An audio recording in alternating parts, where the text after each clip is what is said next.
Hi dears, എല്ലാവർക്കും നമസ്കാരം. സച്ചിയുടെയും രേവതിയുടെയും ഇനി വരാനിരിക്കുന്ന ഒരു സൂപ്പർ ഹിറ്റ് വിശേഷത്തിലേക്ക് പോയാലോ?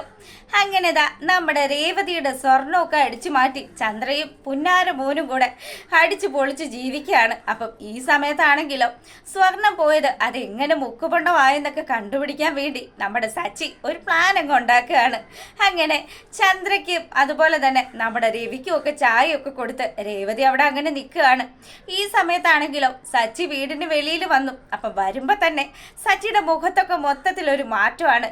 അങ്ങനെ ഭസ്മൊക്കെ വെച്ച് കുറിയൊക്കെ തൊട്ടിട്ട് നടുക്കൊരു സിന്ദൂര പൊട്ടുമൊക്കെ തൊട്ട് സച്ചി ഭയങ്കര ഭക്തന്റെ രീതിയിലൊക്കെ ഇങ്ങനെ വരുന്നു. അതും കാവടി തുള്ളി വരുന്ന രീതിയിൽ അങ്ങനെ വന്നിട്ട് സച്ചി ആ ഒരു ഉമ്മറത്തിങ്ങനെ നിൽക്കുമ്പോഴത്തേക്കിനും രവി ചോദിച്ചു, എടാ മോനെ സച്ചി, ഇതെന്ത് പറ്റി?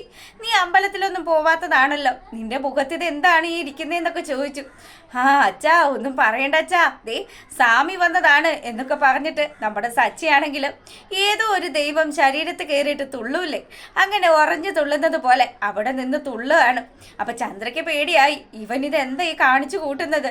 ചന്ദ്രമതി ഇങ്ങനെ ഇതൊക്കെ നോക്കി നിൽക്കുമ്പോഴത്തേക്കിനും സച്ചി പറഞ്ഞു, ആരാണ് ഈ വീട്ടിൽ നിന്ന് പണവും സ്വർണവും ഒക്കെ അടിച്ചു മാറ്റിയതെന്ന് കണ്ടുപിടിക്കാനുള്ള സമയമായി, ഇത് സ്വാമി വന്നതാണ് എന്നൊക്കെ പറഞ്ഞിട്ട് സച്ചി ഓറഞ്ച് തുള്ളുമ്പോഴത്തേക്കിനും രേവതി ആണെങ്കിലോ ഇതൊന്നും മനസ്സിലാക്കാതെ ഇങ്ങനെ കണ്ണും പിടിച്ച് നിൽക്കുകയാണ്.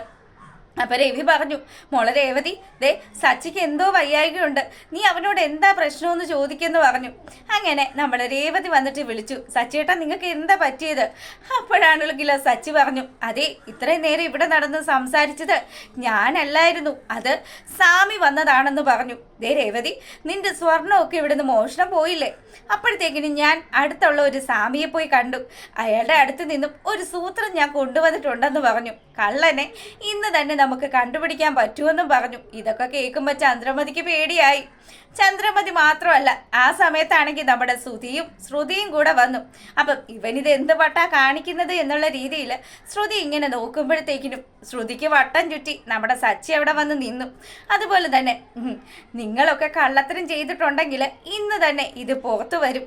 ഈ കുടുംബത്തിൽ നിന്ന് കട്ടവരാണെങ്കിലും അല്ലെങ്കിൽ വേറെ ഏതെങ്കിലും വീട്ടിൽ നിന്ന് വന്ന് മോഷണം നടത്തിയിട്ട് പോയവരാണെങ്കിലും ഇന്ന് രാത്രി കൊണ്ട് തന്നെ അറിയാൻ പറ്റുമെന്ന് പറഞ്ഞു. അങ്ങനെ സച്ചി തൻ്റെ കയ്യിൽ കരുതിയിരുന്ന ഒരു മഞ്ഞ തുണിയിൽ കെട്ടിയിരിക്കുന്ന ഒരു നാരങ്ങ എടുത്തിട്ട് പുറത്തേക്ക് കാണിക്കുകയാണ്. ദേ ഇതുണ്ടല്ലോ, ഇത് സാധാരണ നാരങ്ങയൊന്നും അല്ല, സ്വാമി പൂജിച്ച് തന്നുവിട്ട നാരങ്ങയാണ്. ഇത് ഇന്ന് ഈ വീട്ടിലെ പൂജാമുറിയിൽ വെക്കണം. 24 മണിക്കൂറിനുള്ളിൽ ആരാണോ കട്ടത് അവൻ ഒന്നെങ്കിൽ കൈ തളരും അല്ലെങ്കിൽ കാല് തളരും, അതും അല്ലെങ്കിൽ അവൻ്റെ കിറി കോടി പോകുമെന്നും പറഞ്ഞു. ഇതൊക്കെ കേൾക്കുന്ന സമയത്ത് ചന്ദ്രമതിക്ക് ടെൻഷനായി, ശ്രുതിക്കും ടെൻഷനായി. അങ്ങനെ അമ്മയും മോനും കൂടെ അമ്മേ എന്താകുമെന്ന് അറിയില്ലല്ലോ എന്നും പറഞ്ഞ് ഇങ്ങനെ ടെൻഷൻ അടിച്ച് നിൽക്കുമ്പോഴത്തേക്കിനും നമ്മുടെ സച്ചി പറഞ്ഞു, ഇന്ന് രാത്രിയിലത് കൊണ്ട് തന്നെ എല്ലാത്തിനും തീരുമാനമാകും, അതുകൊണ്ട് ആരിത് ചെയ്താലും അവരിത് അനുഭവിക്കാതെ പോകില്ല എന്നൊക്കെ പറഞ്ഞു.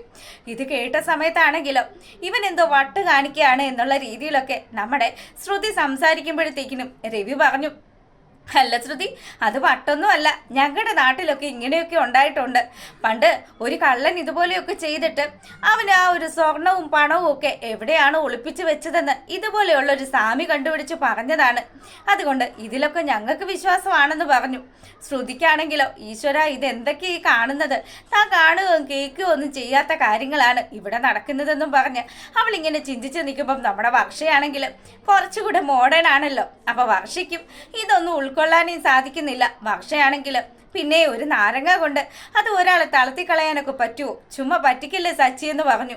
ഇത് കേൾക്കുമ്പോഴാണെങ്കിലോ സച്ചി പറഞ്ഞു, അതെ ഡബിങ് ചെയ്യണമെങ്കിൽ സൗണ്ട് വേണ്ടേ, സൗണ്ട് പോലും ഇതുകൊണ്ട് ഇല്ലാണ്ടാകുമെന്ന് പറഞ്ഞു. ആ സമയം നമ്മുടെ വർഷയുടെ വാ പൊത്തിപ്പിടിക്കുകയാണ് ശ്രീകാന്ത്. അങ്ങനെ ഇവരിങ്ങനെ നിൽക്കുന്ന ആ ഒരു സമയത്താണെങ്കിലും നമ്മുടെ ചന്ദ്രമതിയുടെയും സുധിയുടെയും കൈയും കാലും ഒക്കെ വിറക്കാൻ തുടങ്ങി.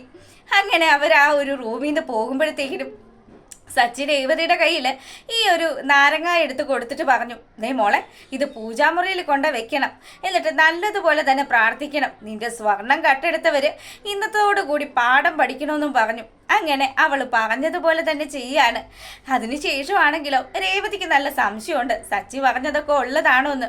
അങ്ങനെ അവൾ കിച്ചണിൽ നിൽക്കുന്ന ആ ഒരു സമയം ഇതൊക്കെ ആലോചിച്ചുകൊണ്ട് നിൽക്കുകയാണ്. അന്നേരം സച്ചി അങ്ങോട്ട് വന്നു കേട്ടോ. സച്ചിയോട് ചോദിക്കുന്നുണ്ട്, അല്ല നിങ്ങൾ ഏത് സ്വാമിയെ പോയി കണ്ടത്? അത് അയാൾ എന്തൊക്കെയാ പറഞ്ഞത്? നമ്മുടെ കാര്യങ്ങളൊക്കെ നടക്കുമെന്നൊക്കെ രേവതി ഇങ്ങനെ അവൻ്റെ അടുത്ത് ചോദിക്കുമ്പം അതെ, ഞാൻ സ്വാമിയെ കണ്ടു എന്നുള്ളതൊക്കെ സത്യം തന്നെയാ. അല്ല, നിങ്ങൾ ഏത് സ്വാമിയെ കണ്ടത്? സ്വാമിയുടെ പേരെന്താന്ന് രേവതി തിരക്കുമ്പോഴത്തേക്കിനും സ്വാമിയുടെ പേരാണ് സച്ചിദാനന്ദ സ്വാമികൾ. ആ, സച്ചിദാനന്ദ സ്വാമികളോ? നിങ്ങൾ ചുമ്മാ കളിയാക്കല്ലേ എന്ന് പറഞ്ഞിട്ട് രേവതി ഇങ്ങനെ സച്ചിയോട് പറയുമ്പം അതേടി സച്ചിദാനന്ദ സ്വാമികൾ, അതായത് ഈ നോം തന്നെയാണെന്നും പറഞ്ഞിട്ട് സച്ചി ഇങ്ങനെ അവനെ തന്നെ ഇങ്ങനെ കാണിക്കുമ്പോഴത്തേക്കിനും അപ്പൊ നിങ്ങൾ പറഞ്ഞതൊക്കെ ഉടായിപ്പായിരുന്നോ മനുഷ്യ എന്ന് ചോദിച്ച് രേവതി നമ്മുടെ സച്ചി ഒന്ന് നുള്ളി കേട്ടോ. സച്ചി പറഞ്ഞു, അത് തന്നെയാണ്. കള്ളനെ ഇന്ന് കൈയോടുകൂടി പൊക്കണമെങ്കിൽ ഇതുപോലെയുള്ള അടവുകളൊക്കെ പയറ്റിയേ പറ്റുള്ളൂ. അതുകൊണ്ട് ഇപ്പം അവർക്ക് രണ്ടുപേർക്കും നല്ലൊരു ടെൻഷനുണ്ട്. എന്തായാലും അവർ റൂമിൽ നിന്ന് വെളിയിൽ ഇറങ്ങാതെ അകത്ത് തന്നെ ഇരിക്കുകയല്ലേ, അവർ പേടിച്ചിട്ട് തന്നെ ആയിരിക്കുമെന്നൊക്കെ പറഞ്ഞ് സച്ചി ഇങ്ങനെ രേവതിയോട് സംസാരിക്കുകയാണ്. പിന്നീടാണെങ്കിലോ നമ്മുടെ ചന്ദ്രമതിയെയും അതുപോലെ തന്നെ സുധിയെയും കാണിക്കുക. രണ്ടുപേരും ഇങ്ങനെ റൂമിൽ നിൽക്കുക. അപ്പം ആ സമയത്താണെങ്കിലും നമ്മുടെ ചന്ദ്രമതിയുടെ ഫേസിൽ ചെറുതായിട്ട് ഇങ്ങനെ ഒരു കോടല് പോലെ വരുന്നു. അപ്പം ചന്ദ്രയ്ക്കാണെങ്കിൽ പേടിയായി. ഈശ്വര, ആ നാരങ്ങ അത് പണി തുടങ്ങി, എനിക്കുള്ള 8ന്റെ പണി തന്നെയാണ് ഇതെന്ന് പറഞ്ഞിട്ട് ചന്ദ്രയാണെങ്കിൽ പേടിച്ച് വിറച്ച് നിൽക്കുമ്പോഴത്തേക്കിനും നമ്മുടെ സുധി വന്നിട്ട് പറഞ്ഞു, എൻ്റെ അമ്മയുടെ കിരിക്ക് ഇതെന്താ പറ്റിയത്? അപ്പൊ സുധിയെ നോക്കുമ്പോഴത്തേക്കിനും ചന്ദ്രയ്ക്ക് സുധിയുടെ കിരിക്ക് എന്തോ പറ്റിയതായിട്ടാ തോന്നുന്നത്. അങ്ങനെ അമ്മയ്ക്കും മകനും പരസ്പരം എന്തൊക്കെയോ സംഭവിച്ചതായിട്ടൊക്കെ തോന്നുമ്പോഴത്തേക്കിനും ഇവര് അങ്ങോട്ടും ഇങ്ങോട്ടും പറഞ്ഞു, എടാ മോനെ, ചതിച്ചടാ, നാരങ്ങ ചതിച്ചു, നമ്മൾ രണ്ടുപേരും പെട്ടു എന്നൊക്കെ പറഞ്ഞിട്ട് ആ സച്ചി പറഞ്ഞതൊക്കെ മുഴുവനും സത്യമായിരുന്നല്ലേ എന്നും പറഞ്ഞ് ഇവരിങ്ങനെ സംസാരിച്ചു കൊണ്ട് നിൽക്കുമ്പോഴത്തേക്കിനും ശ്രുതി ഈ ഒരു ബഹളം കേട്ട് അങ്ങോട്ട് വരിക. അവള് വന്ന പാടെ തന്നെ ആ ഡോറ് ലോക്ക് ചെയ്തിട്ട് പറഞ്ഞു, നിങ്ങൾക്ക് രണ്ടുപേർക്കും ഇത് എന്തിൻ്റെ കേടാ? നിങ്ങൾ തന്നെ പറഞ്ഞു കൊടുക്കുമല്ലോ, നിങ്ങൾ തന്നെയാണ് ആ സ്വർണ്ണം അടിച്ചു മാറ്റിയതെന്ന്. അതുകൊണ്ട് ഒന്നും മിണ്ടാതെ ഇരിക്കുമോ എന്ന് ചോദിച്ചു. മോളെ ശ്രുതി, അമ്മയുടെ വായ ഒന്ന് നോക്കടി, അമ്മയുടെ വായിക്ക് എന്തോ പറ്റിയിട്ടുണ്ടെന്ന് പറഞ്ഞിട്ട് നമ്മുടെ ചന്ദ്രമതി ഇങ്ങനെ ബഹളം വെക്കുമ്പോഴത്തേക്കിനും അമ്മ അങ്ങോട്ടൊന്ന് തിരിഞ്ഞു നോക്ക്, ആ കണ്ണാടിയിലേക്ക് നോക്കെന്ന് പറഞ്ഞു. അപ്പോഴാണ് ചന്ദ്രയ്ക്ക് എന്തോ ഒരു തോന്നൽ മാത്രമായിരുന്നു അതെന്നുള്ളത് മനസ്സിലാകുന്നത്. ശ്രുതിക്ക് മനസ്സിലായി തനിക്ക് തോന്നിയത് തന്നെയാണെന്ന്. അങ്ങനെ ഇവരൊരു ആശ്വാസത്തിന്റെ പുറത്ത് അവിടെ ഇങ്ങനെ നിൽക്കുമ്പോഴത്തേക്കിനും ചന്ദ്രമതിക്ക് വീണ്ടും പേടി തുടങ്ങി. ഇനിയെങ്ങാനും രാത്രി കിടന്നുറങ്ങുന്ന സമയത്ത് കിറി എങ്ങാനും കൂടി പോവോ? സത്യമായിട്ടും എനിക്കിപ്പോൾ അങ്ങനെയൊക്കെ തോന്നിപ്പോവാണ്.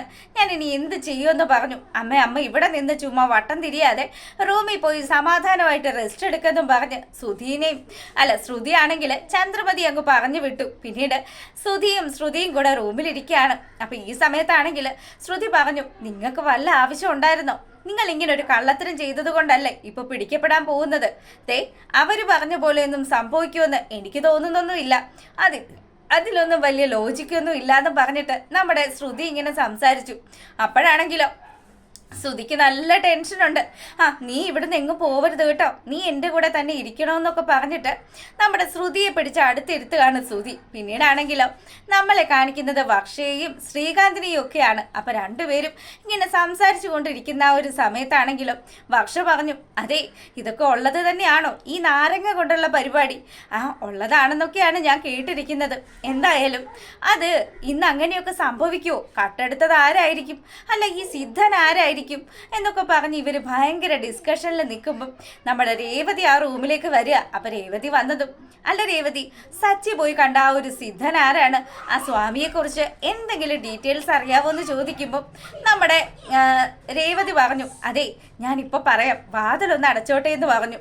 അങ്ങനെ അവൾ വാതിൽ ലോക്കാക്കിയിട്ട് സച്ചി ഒരു സിദ്ധനെയും കണ്ടിട്ടൊന്നുമില്ല, ഈ വീട്ടിലുള്ള ആരോ ആണ് മോഷ്ടിച്ചതെന്നുള്ളത് നല്ലതുപോലെ തന്നെ സച്ചിക്ക് സംശയമുണ്ട്. അതുകൊണ്ട് സച്ചി ചുമ്മാ ഒരു നമ്പർ ഇറക്കിയതാന്ന് പറഞ്ഞു. അപ്പം ഇവരിങ്ങനെ ചിന്തിച്ചുകൊണ്ട് നിൽക്കുമ്പോഴത്തേക്കിന് നമ്മളെ കാണിക്കുന്നത് ഉറങ്ങിയിട്ട് ഉറക്കം വരാതെ കുത്തിയിരിക്കുന്ന സുധിയെയാണ്. സുധിക്കാണെങ്കിൽ മനസ്സമാധാനം ഇല്ല. ഈശ്വര, രാവിലെ ആകുമ്പോഴത്തേക്കിനും എൻ്റെ മുഖത്തിൻ്റെ ഷേപ്പൊക്കെ മാറുമല്ലോ എന്നും പറഞ്ഞ് ഇങ്ങനെ ടെൻഷൻ അടിച്ചിരിക്കുന്നത് കാണിച്ചുകൊണ്ടാണ് ആ ഒരു വിശേഷം അവസാനിക്കുന്നത്. അപ്പോൾ ഇതിൻ്റെ ബാക്കി കഥയുമായിട്ട് വരുന്നത് വരെ എല്ലാവരും കാത്തിരിക്കണം. അപ്പോൾ ഓക്കേ.